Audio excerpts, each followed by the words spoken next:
Today's Japanese lesson. お釈迦になる。おじゃんになる。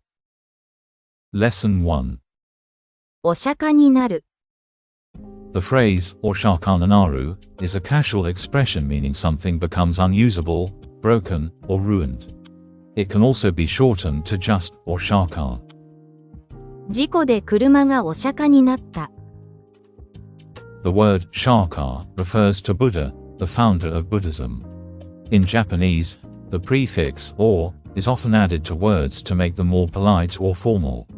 In this case, Oshaka includes this prefix.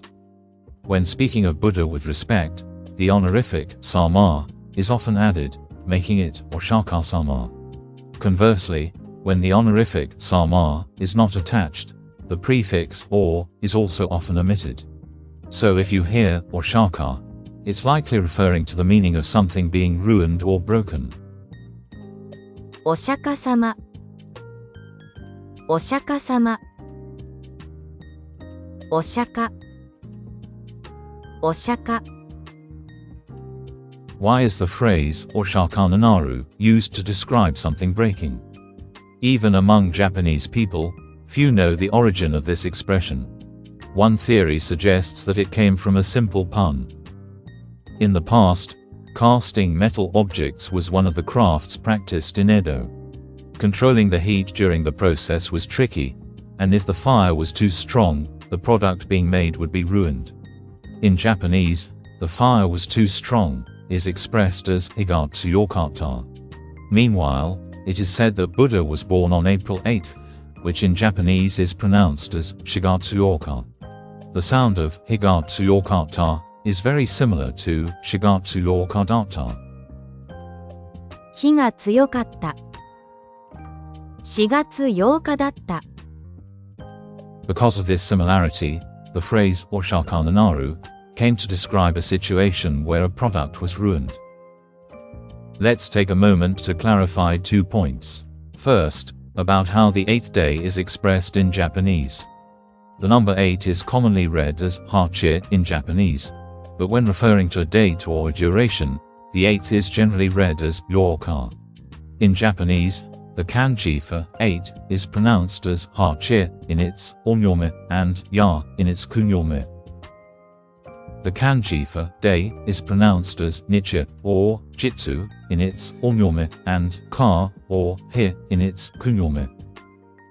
The reading yoka is thought to have originated from an older pronunciation, yaka, which later evolved due to dialectal changes.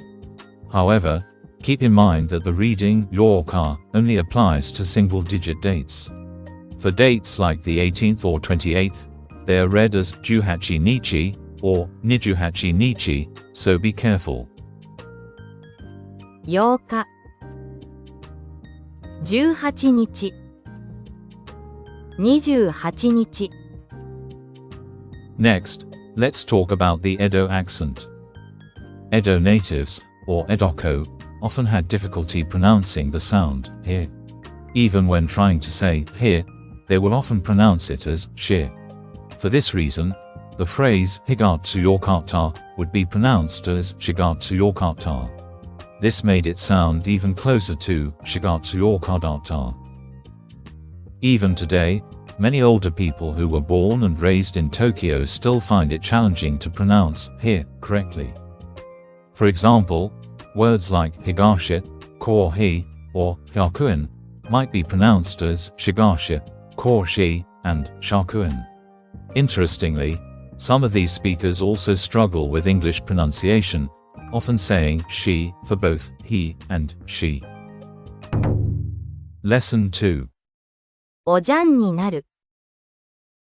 The phrase Ojan naru refers to a plan or event being ruined or failing. It's also commonly shortened to just Ojan. おじゃん。おじゃん。雨でデートがおじゃんになった。雨でデートがおじゃんになった。The or in Ojan functions as a prefix, just like the or in Oshaka. The Ojan part is an onomatopoeia that imitates the sound of a ringing bell. This expression originates from the use of bells as signals in the past. During the Edo period, as urban areas became densely populated, lookout towers called inomiyagara were built to quickly detect and respond to fires. In a time when Japan's buildings were primarily made of wood and firefighting equipment was not yet advanced, fires posed a significant risk of becoming large-scale disasters. These lookout towers were equipped with small bells called hansho. These bells were rung to summon firefighting teams or to request reinforcements. The signal bell that announced a fire was extinguished was called Ojan. It is said that the phrase Ojan no naru came from this, reflecting the idea of everything being ruined in a fire. By the way, this bell also served the role of warning nearby residents of danger, which is why it was also called a keisho. From this, the expression keisho narasu came to be used to mean alerting or forewarning about a critical situation. This expression is seldom used in conversational language, so it's enough to know that it exists. 警鐘を鳴らす。日本の未来に警鐘を鳴らす。今日のまとめ。Both Oshaka naru and Ojan naru share the nuance of failure or becoming useless, so they might be a bit confusing. Oshaka naru specifically refers to physical objects breaking, while Ojan naru means that plans or schedules are ruined. Be sure to remember this distinction. 車がお釈迦でデートがおじゃん。車がお釈迦でデートがおじゃん。That's all for today's lesson. Don't forget to subscribe and like the channel to keep improving your Japanese skills. Thanks for watching, and see you next time in our video. Bye.